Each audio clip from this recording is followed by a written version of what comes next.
Hey guys, it's Jess. It's 4:23 in the morning and I decided to film a video because I have finally read the last and final book of the series, Percy Jackson and the Last Olympian by Rick Riordan. I have been reading this book all day. I couldn't put it down. Couldn't put it down. Nope. There's hardly any pause in this book at all. You hardly have any time to react to anything. Like, it's just like steady pace throughout.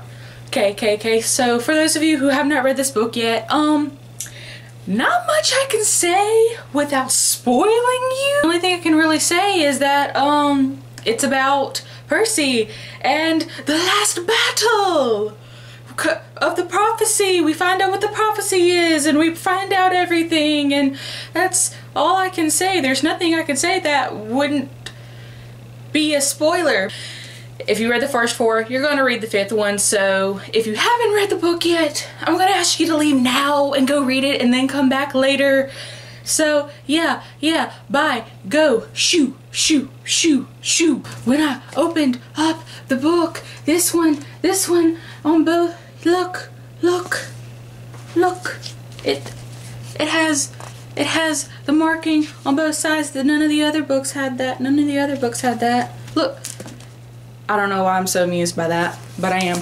The cover on this book though is it's so intense, like the black and then the different types of grays and the gold. It looks so pretty. It looks so intense. It's a cover worthy of a war book, because that's essentially what this is. We're at war the entire time. We're at war. First thing on this book, where we left off in the Battle of the Labyrinth, was Nico and him informing us that he had a plan or whatever, and so he was supposed to tell Percy his plan, and we never got to hear the plan. 100 pages almost, if not over 100 pages, before we found out what Nico had told Percy a year before when we last saw them together. And I was so irritated because I was like, okay, you don't have to tell me what the plan is until you want to, but at the same time, stop bringing up. Rick Riordan kept doing that. He kept bringing up the plan, but he always like went around the subject. He never actually said what the plan was, and I was like, what's the plan? What did Nico suggest? What's the plan? Why is it so horrible? Why is it so scary? And yeah, we were in Percy's point of view, and he's just like, I couldn't even think about it. The plan. He would mention the plan, and then he's like, but I can't think about that. If you're gonna bring it up, then tell me what the plan's about. This book is kick-ass. Like, literally, you're like 2 pages in, and you know, it's a year later. You know, a year has gone by. We have missed a whole summer at Camp Half-Blood apparently, but yeah, Percy has like a week before he turns 16, and we're waiting for a son, and here comes down Beckendorf. I think that's how you pronounce his name. But Beckendorf, I didn't cry when he died. That's because I only knew him for like 3 pages and then he was dead. He was one of those characters he was brought in to die. That happened a couple of times in this book. A character was brought in simply so they could die in the war. After you get to the 100-page mark, the rest of the book, except for like the last 20 or 30 pages, is one battle going on days and days. It's like a week-long battle. Go down to Hades, and yeah, we're having this little talk with Hades and Percy, and Percy thinks he's been brought down to be killed. Persephone and Demeter, her mother, and Demeter's like, you could have married a lawyer god and this, that, and the other, but no, you had to eat the pomegranate. And they're going like back and forth, and Percy's like, if you're gonna kill me, could you just go ahead and do it? Like, and then of course Hades like, shh, like, silence, boy. And Nico's like, you promised not to kill him. Persephone's like, please don't kill him. I quite rather like heroes. And he's like, well, that's what you felt about the other dude. Hades, he's like, let me kill him just a little bit. Just a little bit. How can you kill someone just a little bit? Although I like died laughing at that line simply because it came from the god of the underworld. So if anyone knows anything about death, it'd be him. So there might be a way to kill someone a little bit and not actually kill them all the way. That's a scary concept. I love this entire scene with Dionysus. I loved this whole little back and forth between Percy and Dionysus. Dionysus is playing Pac-Man. He's talking to Percy and he loses concentration on the game, and you know, the little ghost comes and eats Miss Pac-Man. I cannot speak Greek, but I will try to pronounce his little cursing in Greek. N-A-S Korakos Blinky! I will have your soul! He's a video game character. That's no excuse! I extremely loved Annabeth in this book. I couldn't get over how much I grown to love her in this book. In the beginning, I thought I was going to hate her. I really thought I was going to hate her even more than I had in the other books, because we start off the book with Percy finding out the prophecy base, and the prophecy at the time, we're thinking basically he's going to die within like 5 days. And so yeah, he has a right to be worried.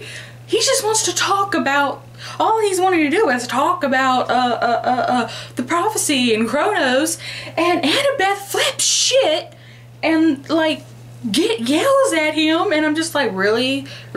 When she took the dagger for Percy, I was just like, yeah, okay, I love you now. I love you now. You annoyed me the first 4 books. I was really irritated with you, but I love you now. I can't help but love you. You just saved Percy's life. Rachel comes in, right? Okay, and I had already guessed that she was probably, I guessed it anyway. I knew that she was going to be the next Oracle. I just knew it. I mean, half the book was preluding to the Oracle and the curse and why she's a mummy, and why there hasn't been another one, and why Luke's mother, who could have been the next Oracle, went crazy because of the Hades curse. So I just had a feeling, I was like, that's what's going on. That's why she's having all these like weird dreams and paintings and drawings and stuff. It's because she's having semi-visions, so she's supposed to be the next Oracle. And something tells me that with Hades, because I figured Hades was going to like reunite with his brother, with his brothers at some point in time, because you know it's the last book. I figured that was going to happen, so I figured maybe he would take the curse away. When I found that he was the one who set the curse, Zeus killed a whole hotel full of people, including a very innocent woman, so he could kill 2 children simply because they were Hades' children. That kind of pissed me off, because not only did you kill a whole bunch, you destroy a whole entire hotel to get rid of 2 kids, and you turn around like 55 to 60 years later, he turns around and has a child of his own, and then he's all like, you're not going to smite my daughter, blah blah blah blah blah blah blah. You killed a whole hotel full of people, so to get rid of 2 kids because they were Hades' children. So I don't like Zeus. That Draken thing.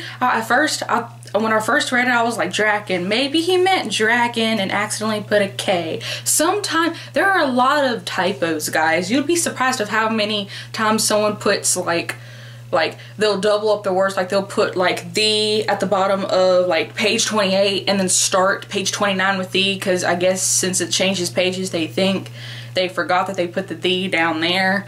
So you have the. You'd be surprised as how many errors there are in a lot of books.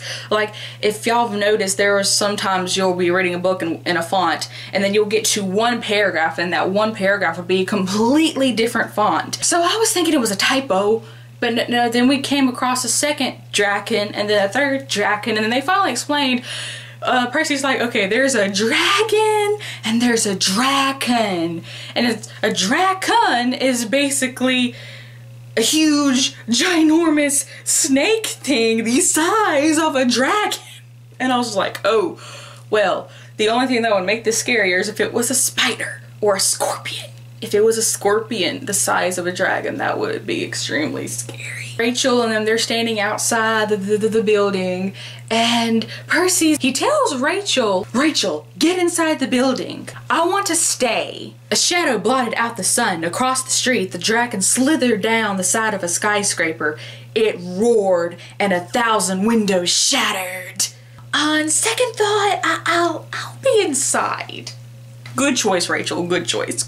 Percy's mother and Paul. Paul picks up a sword and starts battling this monster and like kills him with a sword, and he's like, I took theater. I'm sitting there thinking like, okay, what does that have to do with anything? Percy's mother is like fumbling around in the back of a police car, and her back is turned, and there's a monster about to attack her, and no one can get to her in time, and she turns around and she has a shotgun, and she just blows the thing, flies like 10 feet in the air, and like impales itself on Nico's sword. Percy, he's like, when did you learn to fire a shotgun?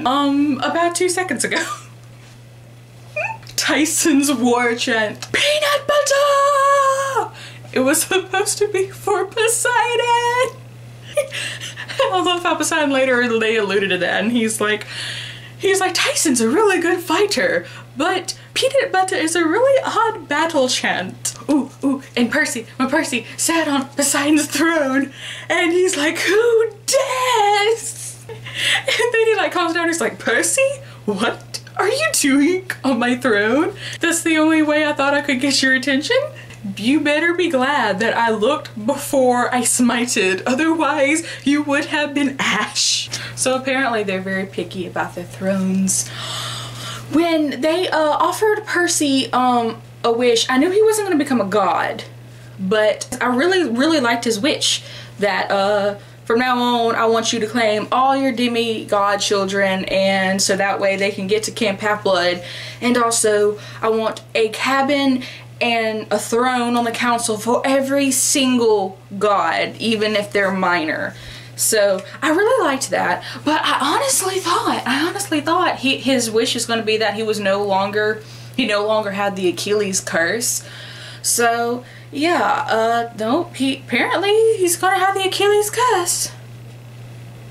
Can you die of old age if you have the Achilles curse?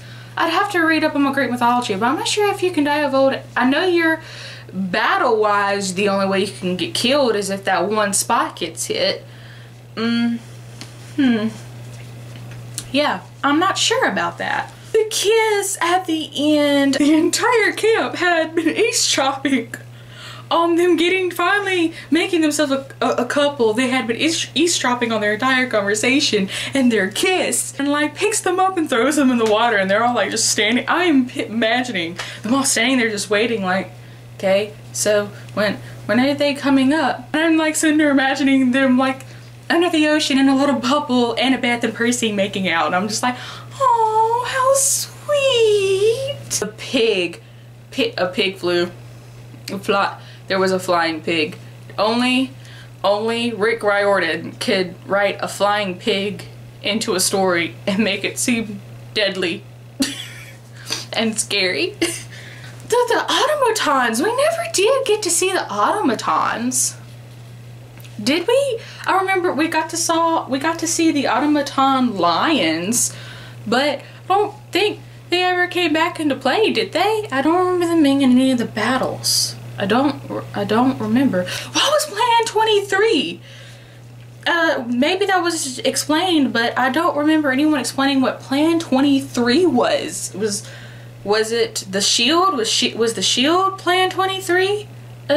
Was Plan 23 to surround Manhattan? What was Plan 23? Clarice, I thought she was real badass. She took down that dragon thing in like 10 seconds. Whole group of people, like there was like, what, 20, 30 different people, like Pegasus and Hellhounds and demigods, all fighting this one big dragon creature. And then Clarice comes without armor, without anything. The only thing she has is her spear, and she kills the thing in like 10 seconds. Go Clarice! The Eddie's cabin and the other cabin, I didn't that was so stupid to me on both cabins parts, because that was, there's a war going on. One of your own has just gotten killed. There's a war going on, people are dying, and y'all are being petty and fighting over a flying chariot or whatever. That was really stupid. I was really irritated with them. I wanted Percy or somebody to like flip shit on them, and like, I don't know, maybe Percy makes a huge wave and like splashes both their cabins, being like, y'all are being idiots. Beckendorf is dead and y'all are fighting over a freaking flying chariot. I loved when they're at the top, they're on the 600th floor, they're standing outside of Olympus, they're like looking down at Manhattan, and this chaos is going around, and they know Cronus's troops are coming in, and then Percy, he like takes charge. He's like, okay guys, and he's like literally like a military captain. He's like, so and so here, and so and so here, and so and so here, blah blah blah blah, over here, da da da. He took charge, and I was like, yeah, you're a leader. I knew it. I knew you had it in you the entire time. I was waiting for a scene like that, and I loved it. It was perfect. I was like imagining him, like, and everyone was taking, like, cause everyone trusted Percy. Everyone's like, okay, yeah, we got this side. We're your warriors. We got this side. We're your soldiers. I loved it. I loved it. I loved it. Even Chiron was like, I have to get back to camp because blah, blah, blah, blah, blah, blah. You're the one who called the campers. You're their leader. And everyone's looking to Percy, and I loved it. So yeah, that is it. I hope y'all have a good night, and I can't wait to get to the Heroes Olympus and find out what the heck this other prophecy is that we got in the last 10 pages. I can't wait to figure out what that prophecy is. Can't wait. I hope y'all enjoyed the book. I immensely enjoyed it. I hope y'all enjoyed the review. And tell me what was your favorite part? What was your favorite part? Because there's so many. Bye.